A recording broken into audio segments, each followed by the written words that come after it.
Welcome to This Week in Plymouth. I'm the guest host, JulieThompson. I'm here with Derek Brindisi, who's, of course, the town manager for the town of Plymouth. Welcome.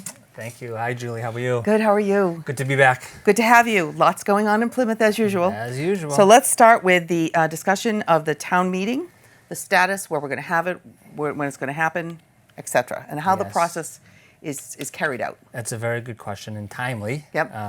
The day before our next Board of Selectmen meeting, which is tomorrow night at 6 o'clock.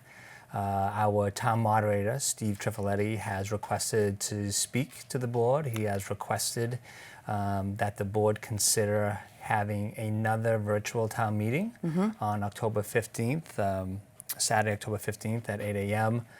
He'll be in front of the board tomorrow night seeking authorization to do just that. I can tell you, though, from what I understand, that all of our board members want to go back in person. Okay.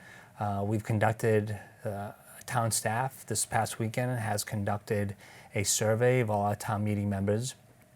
We haven't had quite the response rate that we would like. We had about 90 plus town meeting members who responded to date, and 60% of them have asked to be back in person. Okay. The other 40% obviously want to be virtual. I know that some of the respondents said, well, what about hybrid? I can say today and I'll say tomorrow that hybrid is not an option yet. I think I've talked on this show in the past that the town files special legislation, a home rule petition, to have a hybrid town meeting in the future. Just as recent as today, I spoke to Rep. Muratori. Yeah. He has confirmed that the legislation has been filed. It was in its second reading, I believe, before the formal session had ended. Right. It'll be refiled in January, Right. And then go through that process. So we're not there yet. I hope. So just so people understand, the state has to approve hybrid. a hybrid Yes. town meeting. That's right. Without it, you have to have either all virtual or all in person. This has nothing to do with what you want. This is just, well, clearly everybody would love to see a hybrid available because that would take care of everyone's needs. But we cannot legally have a meeting. That's right. That's hybrid right now. No, Okay. thank you for clarifying. No, Yeah. right. It's not an option on the table. Right. We hope it's going to be an option down the road. Exactly. But that we're thinking that sometime in mid to late 2023 that becomes an option. So today, like I said, the survey we issued asked one question. Yep. Would you like town meeting to be virtual or would you like it to be in person? Right. And so again, 60% of the respondents from town meeting members had said they'd like it to be in person. So that'll be discussed tomorrow. As you've grown accustomed to in the past, the moderator has talked about his authority during the pandemic. Right. That allowed him to delay town meeting for any public health or public safety threat for 30 days. Exactly. Okay. We are no longer in a state of emergency. The governor lifted the state of emergency back in June of 2021. Right. The local board of health has already stated that we are no longer in a public health emergency. So that general law, as in my personal non-attorney opinion, would not apply in the situation that we're going to talk about tomorrow night. Okay. Go ahead. Can I ask, will council end up kind of being the arbitrator of this discussion? If the moderator believes that he does have authority to call it full virtual, and the select board say, no, we prefer to have it in person, who's the tiebreaker? Yeah, so, well, I don't think there's going to be a tiebreaker as it relates to local authority. Okay. Ultimately, I think if either the select board or the moderator continue to push this issue, and the courts may have to decide. Okay.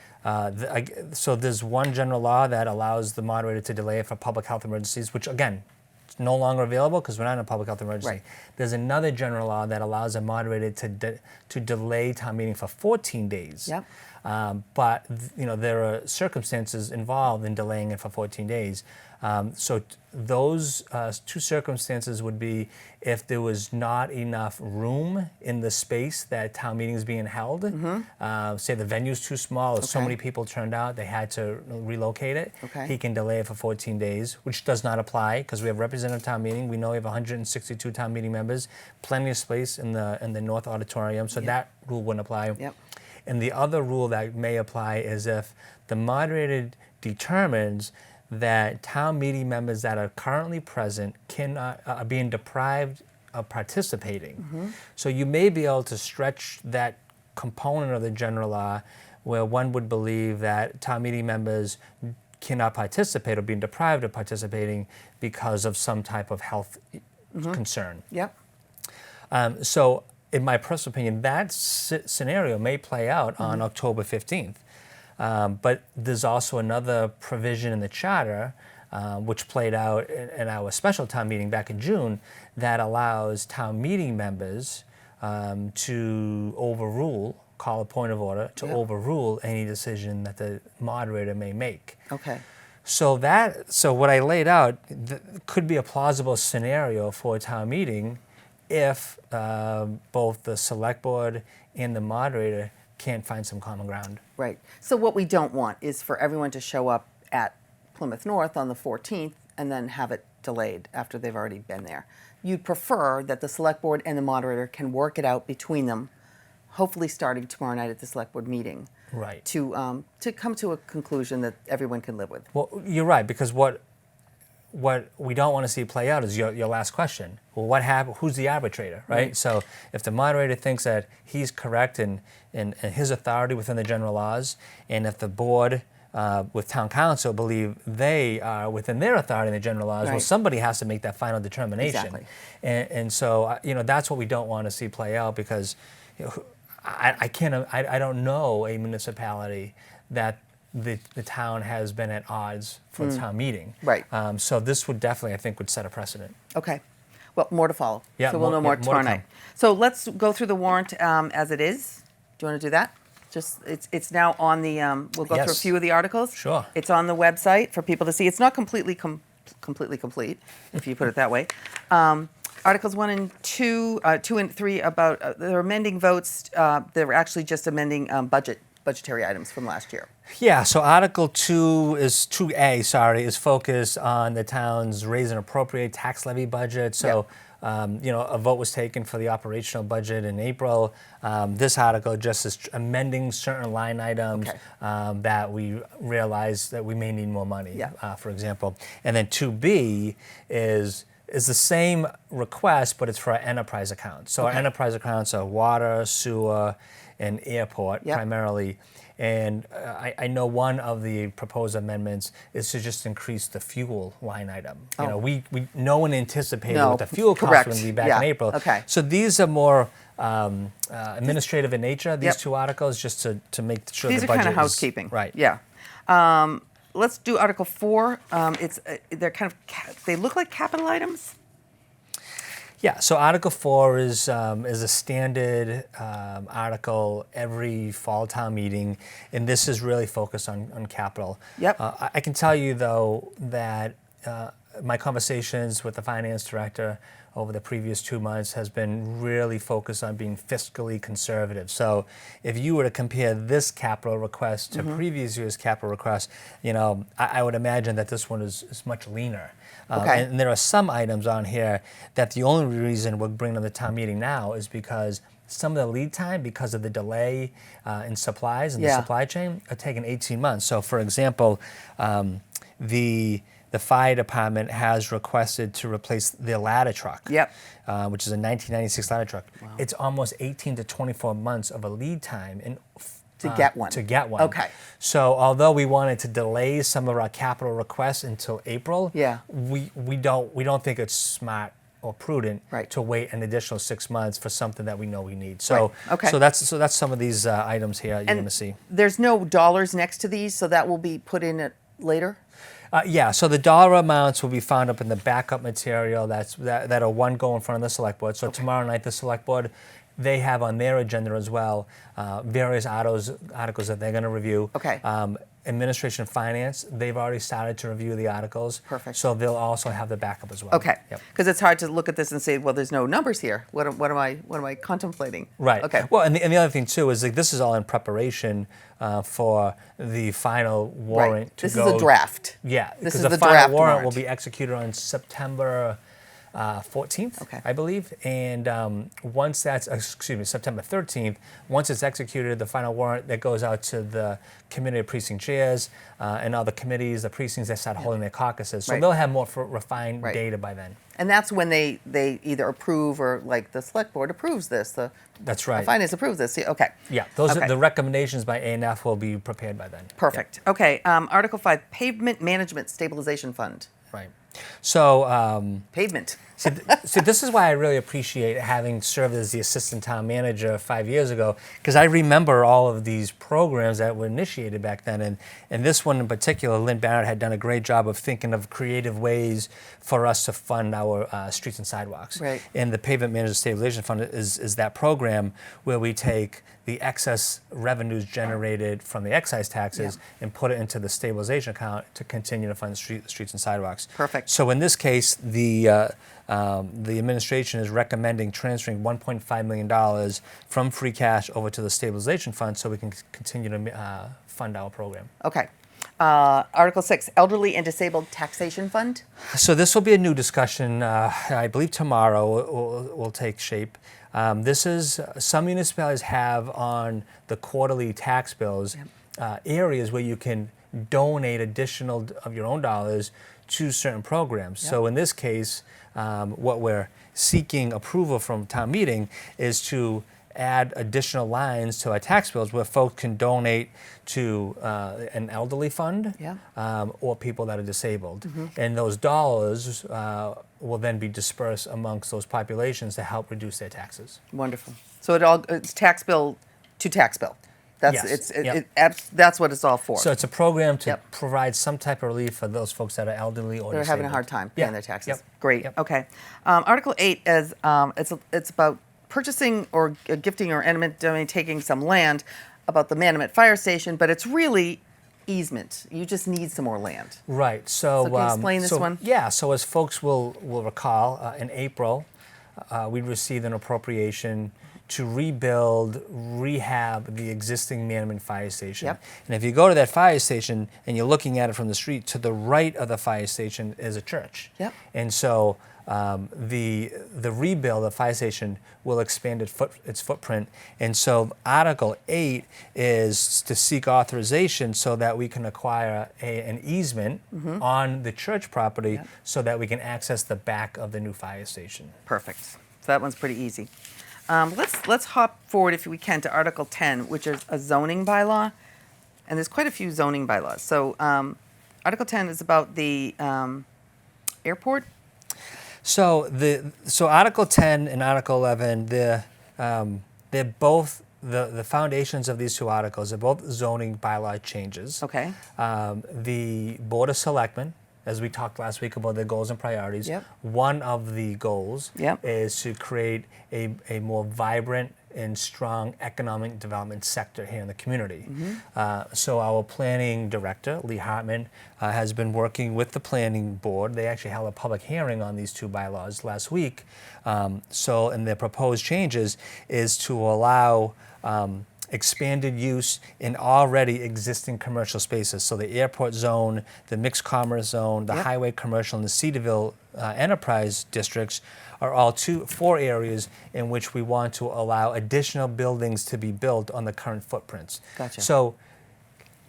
So one of the conflicts we have in town around economic development, you have some folks that say, we need economic development, we need that to help sustain our tax base, and then we have others that saying that we cannot promote economic development because we're ruining our community, we're destroying our land. Right. So these two bylaws really try to get at, let's try to repurpose already disturbed land. Instead of clearing more space, let's look at the space that we're underutilizing, right? And so Article 10 just gets at that issue. Tries to target areas that are already commercially zoned and tries to get us to be able to allow additional buildings to be built on already disturbed property. Okay, more utilization of already approved land. Yep. Okay. Let's do Article 12, the amend the Council for Active Living Revolving Fund. Yeah, so that's administrative by nature. As we all know, the Center for Active Living, has gone through an evolution Yeah. over the last 5 years. And so in order to use funds for a certain purpose, the revolving fund in this situation has to be modified to allow the revenues generated from Cal Cafe to be put back into the program for that Okay. purpose. So this is, again, an administrative update just to the revolving fund language so that we can use it for the purposes in which the money is coming in. Got it. Okay. Article 15, establish speed limit. Establish street. Okay. So the general laws allow us to establish 30-mile-per-hour speed limits in thickly settled areas. Okay. But as we have done research through our engineering department, we're not allowed to lower below 30 miles per hour.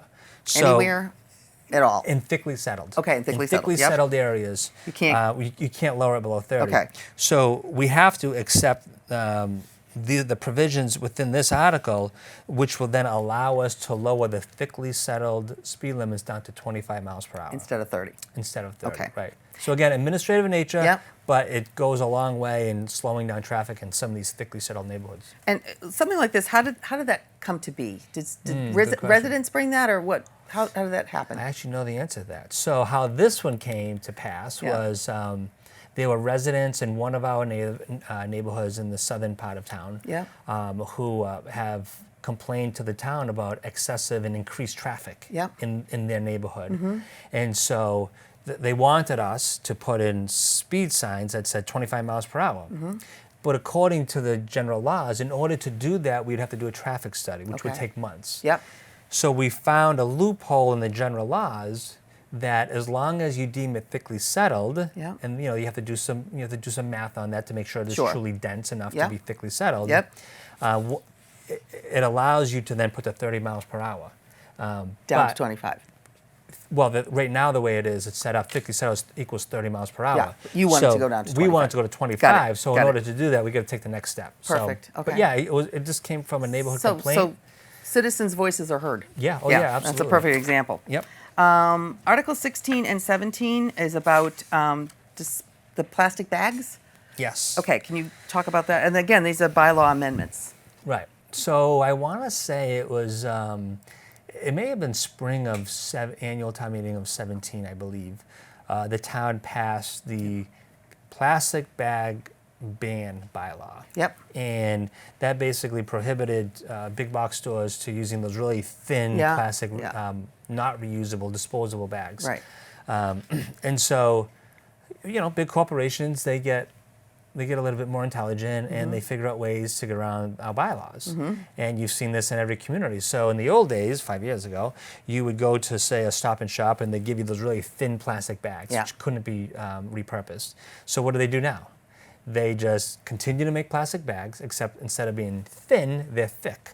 And so when you look at the old bylaw, I believe it says anything less than 3 mils. And so we're So they make it bigger than so they 3 just mils, make so it 3. Yeah. So it now no it's, longer is counted into the exactly. ban. So now it's 4 Oh. mils. So now we have to always be mindful of how corporations are trying to get around bylaws, and so be responsive to that. So this bylaw tries to address some of the backdoor strategies of big corporations in trying to use Yeah. plastic bags. Okay, So how about just use reusable bags, people? yes, and it's funny you say that because they actually redefine in this proposed article what reusable bags really are. Right. And a person that does not go grocery shopping, I did go grocery shopping a couple of weeks back at Market Basket, and I said to my wife, we really need one of those bags you just Yeah. keep in the back seat of your Yeah. car and reuse all the time. I've used those for years. Yeah, this stuff, Yeah. this stuff It's stuff's easy. crazy. It's a no-brainer. Yeah, it's so Yep. wasteful, the other stuff. Okay, Article 19, increased parking fines. Increased parking fines is also a response to this past summer and the overcrowding and intrusiveness of our parks and beaches. And I say intrusiveness, not, although it's negative, what ended up happening this past year over at Morton Park, over at Fresh Pond, and at White Horse Beach was that folks were overcrowding our beaches and ponds, and then what they were doing is because the parking lots were full, they were just parking scattered throughout our neighborhoods. Yeah. And so what this allows us to do, it allows us to increase parking fines above $50. So Yeah. like It's you a think deterrent. of the we created the White Horse Beach Parking District back in 16-17 time period, and we thought this was going to be a means to our end. And but it only maxes out at $50. Yeah. And we know firsthand from stories that have been told to us, a group of people drive up and there's 5 of them in a vehicle, Yeah. and they do $10 the math. each. $10 each. Okay, we're going to park over here. So Stay for the day. so Article 19 allows us to increase parking fines, I believe it's up to $150. So, Yeah. Wow. which is helpful because now people may be more mindful of not wanting to take that $50 fine. Yeah. And what this also does, it gives us the flexibility to create other parking districts in town and then apply these new parking fee structures in those new districts. Perfect. So Okay, that's looking awesome. forward to a much quieter, calmer summer season next year. Good. All right. Let's go on to Article 21, the home rule petition for election in November. This is very interesting. Can Yeah. you explain it, how it came Yes. about and what it means? So I'll explain it. If I'm not making sense, we'll redo it. Okay. Okay. So what we do know, let's start with the facts. When we look at our May election, Yep. right, that's when we elect our moderator, Yep. our select members, Yep. planning Boards, board yep. members, Boards and committees, yep. and school committee, and town meeting members. And so when we look at the voter turnout in May, it's around 5,700 on average last 10 years. I asked the town clerk to do the math, Yep. and 5,700 people. But then we look at our November elections. So our November elections are our state elections and our federal elections. Yep. We average almost 27,000 voters turn out. Huge difference. 4.5 times as many. Yeah. So, a couple of board members said, listen, like we're always talking about civic engagement, getting people to turn out to our elections. Well, let's just move the election from May to November. Yeah. So the caveat in doing this move is, now remember, the state federal elections every 2 years. Yeah. We really don't want to have our same election on the same day or same year of a federal state election, because that means we have to have 2 different ballots. We'd have a state ballot Yeah. to represent our state delegation, Yeah. and then we'd have a local ballot to elect our local officials. Right. That's too confusing. So in order to get around that confusion, what would end up happening if this were to be approved is that we would have the local election, say, in 2025, Yep. the state election in 2026, and then come back at another local election in 2027. So basically, every other year, Yep. we'd be electing our local officials. Right. And every other year, we'd be electing our state officials. Right, and it'll all be done in November. It'd all be Instead done in of November. May and November. Right, and that question came up. So, there's a few folks that had read the memo and me trying to describe this, and they said, so what does that mean? Like, in the off years, Yeah. we're going to go back to May? I said, no. No. You just stay There November. there would be Yeah. no more May election. Right. It would always be in November. Yeah. Depending on whether it's an odd or even year, you'd be either electing your local officials or your state officials. So my one question is, people that are already in office, does that extend their time frame in office?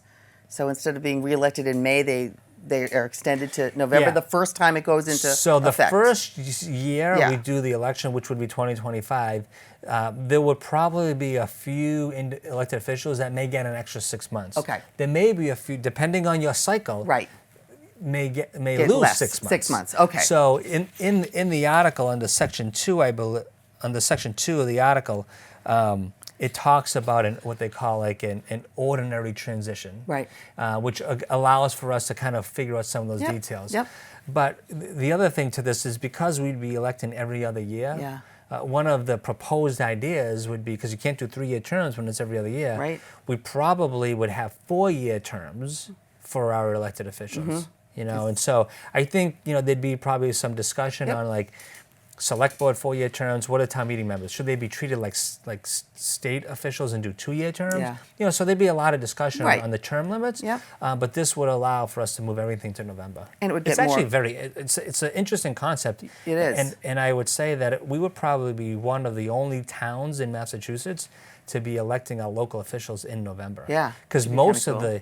most of the municipalities that have November elections are cities. Okay. All right, great. More to follow on that. That's an interesting one to follow. We have 3 minutes left. So what about, there's one citizen's petition on here, and I know it has to do with the horse racing in general. But rather than trying to explain the whole thing, can you just explain what a citizen's petition is? Sure. So a group of citizens can get together. I believe they have to have 10 certified votes on their petition Yep. in order to make the warrant. And that's what just happened. Typically, we get 1 to 2 citizens petitions a year. It's submitted to the town clerk's office.